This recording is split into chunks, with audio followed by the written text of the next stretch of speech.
Assalamualaikum warahmatullahi wabarakatuh. Perkenalkan, nama saya Putri. Saya dari kelas MM4K.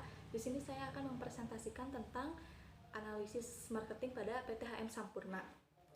Baik, yang pertama itu ada analisis lingkungan pada PTHM Sampurna.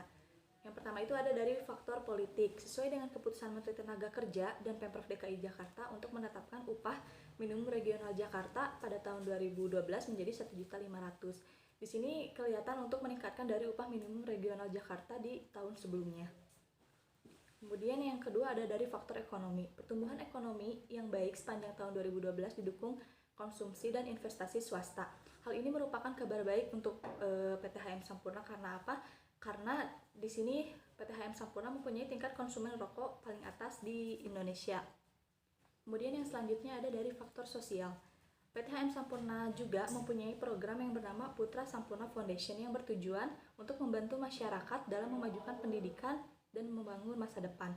Di sini bukan hanya siswa atau siswi yang mendapat program ini, namun para guru juga ditingkatkan kualitasnya dengan merintis Teachers Learning Center atau TLC. Yang selanjutnya ada dari teknologi. PTHM Sampurna melengkapi sistemnya dengan teknologi informasi yang modern dengan menggunakan implementasi software Oracle. Hal yang harus diperhatikan dengan software tersebut adalah bagaimana hasil positif yang telah dicapai tersebut dapat diukur dan dianalisis secara konkret dengan menggunakan parameter-parameter keuangan yang ada. Kemudian selanjutnya ada analisis STP dari perusahaan PTHM Sampurna. Yang pertama itu ada segmentasi produk e-mild, yaitu pada pria usia 18 hingga 35 tahun. Namun secara psikografis untuk kelas ekonomi adalah untuk menengah ke atas. Karena apa? Karena rokok e-mild itu bisa dibilang rokok mahal dari pesaing-pesaingnya. Yang selanjutnya ada dari targeting. Target pasar dari merek rokok e-mild ini adalah pria aktif, dinamis, modern, sporty, trendy, dan bahkan gaul, sesuai dengan segmentasi target usia yang tadi disebutkan dalam segmentasinya di 18-35 tahun, atau bisa disebut perokok dewasa. Kemudian ada dari positioning, yaitu PTHM Sampurna mempunyai strategi untuk memposisikan merek produk e-mild yang telah sukses dengan cita rasa yang smooth dan memiliki kemasan yang square. Pihak perusahaan sampai saat ini tetap gencar melakukan program-program engagement konsumen seperti kegiatan direct selling ataupun kegiatan sponsorship yang dilakukan untuk bertujuan meningkatkan penjualan rokok tersebut atau untuk mempertahankan brand dari merek rokok e-mild ini. Kemudian yang selanjutnya ada analisis kekuatan porter pada PTHM Sampurna. Yang pertama itu ada threat of new entrants atau ancaman dari pendatang baru.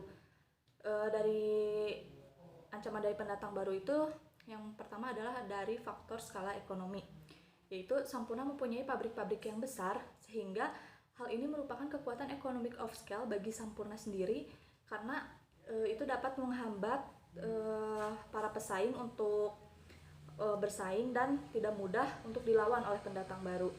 Kemudian yang kedua, faktor dari diferensiasi produk. Sampurna mempunyai merek-merek yang sudah terkenal. Hal ini juga dapat menghambat bagi pendatang baru untuk mengeluarkan biaya yang besar untuk mengatasi kesetiaan pelanggan yang ada. Kemudian yang selanjutnya adalah persyaratan modal atau capital requirement. Kebutuhan modal yang dibutuhkan untuk biaya produksi, biaya R&D, pemasaran, persediaan bahan baku adalah sangat besar.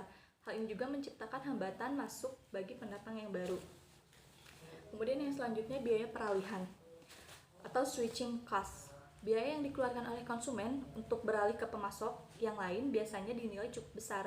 Hal ini juga disebabkan karena rasa yang dimiliki oleh setiap jenis rokok itu biasanya berbeda-beda, dan rata-rata kalau misalnya pecandu rokok itu kalau misalnya udah suka sama satu produk, biasanya dia tuh susah banget kalau misalnya mau ke produk lain kecuali dia mempunyai nilai value yang lebih atau nilai jual yang lebih rendah gitu. Kemudian yang kedua itu faktor dari bargaining power of buyers atau kekuatan tawar-menawar dengan pembeli. Di sini konsumen tidak mempunyai daya tawar yang besar terhadap produsen. Konsumen juga tidak dapat memaksa terjadi penurunan harga atau tuntutan untuk kualitas yang lebih baik. Karena produk-produk rokok mempunyai cita rasa tersendiri yang membedakan antara rokok satu dengan yang lainnya. Hal ini mengakibatkan seorang pecandu rokok tertentu akan tetap tetap membeli rokok tersebut walaupun harganya suatu saat nanti bakal naik, atau bahkan kualitas rokoknya tuh sebenarnya nggak mengalami kenaikan atau inovasi terkait produk rokoknya, tetapi para produsen itu akan tetap membeli karena tadi itu yang si pecandu rokok itu sudah percaya sama si produk ini. Kemudian yang ketiga ada threat of substitute product or service atau ancaman dari produk pengganti. Produk pengganti tampil dengan fungsi yang sama tapi menyerupai produk yang telah ada dengan pengertian yang berbeda. Contohnya itu kayak produk pengganti rokok adalah salah satunya rokok elektronik. Bagi Sampurna, selama pelanggan tetap setia dengan produk rokoknya, kehadiran produk pengganti ini sebenarnya tidak terlalu berarti karena cita rasa yang ditawarkannya pun pasti berbeda dengan rokok yang biasa dengan rokok elektronik. Kemudian yang keempat ada bargaining power of suppliers atau kekuatan tawar-menawar pemasok. Dalam hal pemasok bahan baku, Sampurna sebenarnya mempunyai kekuatan yang sebanding dengan para pemasoknya. Mereka sama-sama membutuhkan dan tidak ada pihak yang mendominasi dalam kekuatan ini. Petani juga contohnya kayak tidak dapat menaikkan harga semaunya karena pabrik rokok juga mempunyai daya tawar yang tidak mau membeli. Dan di sisi lain pabrik rokok juga tidak bisa menawar dengan harga yang terlalu rendah karena petani juga tidak akan menjualnya. Seperti itu. Kemudian yang kelima dari rivalry among existing competitors atau persaingan antar kompetitor yang ada. Persaingan antar kompetitor yang ada dapat dilihat dari berbagai bentuk seperti diskon harga, pengenalan produk baru, iklan, atau peningkatan terhadap pelayanannya.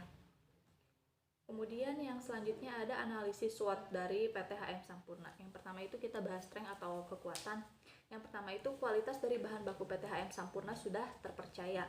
Kemudian yang kedua, produk rokok Sampurna secara keseluruhan menguasai pasar rokok Indonesia dengan pangsa pasar 24%. Di posisi kedua ada Gudang Garam 23% dan ketiga ada Jarum di 20%. Kemudian yang ketiga, kredibilitas perusahaan yang menjadi dasar terbentuknya trust atau kepercayaan dari para stakeholder yang terbukti menjadi poin krusial dan pengembangan suatu bisnis. Kemudian yang selanjutnya ada weakness atau kelemahan dari PT HM Sampurna ini. Harga yang cukup mahal menjadi kelemahan Sampurna yang sangat terlihat ya di mata kompetitor. Kemudian yang kedua, kehadiran rokok kretek mild tidak bisa menggeser kedudukan rokok putih sebagai rokok nomor 1 di luar negeri saat ini. Kemudian ketiga, kalahnya pangsa pasar SKM filter dari pesaing. Kemudian yang selanjutnya ada opportunities atau peluang. Yang pertama itu masuknya Philip Morris sebagai mitra bisnis. Itu jelas bakal menguntungkan PT HM Sampurna ini ya. Kemudian yang kedua, tren pasar positif untuk rokok low nikotin atau LTLN di Indonesia. Kemudian yang ketiga, banyak spot promosi yang diperoleh dari banyak event. Kemudian yang keempat, kemungkinan meluncurkan produk baru. Kemudian yang selanjutnya ada threat atau ancaman. Yang pertama itu regulasi pada Perda mengenai anti rokok bisa menjadi ancaman tersendiri bagi PT HM Sampurna atau bahkan bagi seluruh produk rokok. Tidak hanya untuk Sampurna aja. Kemudian yang kedua ada kompetitor dari rokok jenis mild. Dari rokok jenis mild ini jelas bukan PT HM Sampurna saja yang mengeluarkan, tetapi dari kompetitor yang lain juga banyak. Dan itu juga bisa menjadi suatu ancaman tersendiri bagi PT HM Sampurna ini. Kemudian yang ketiga, tingginya pajak rokok.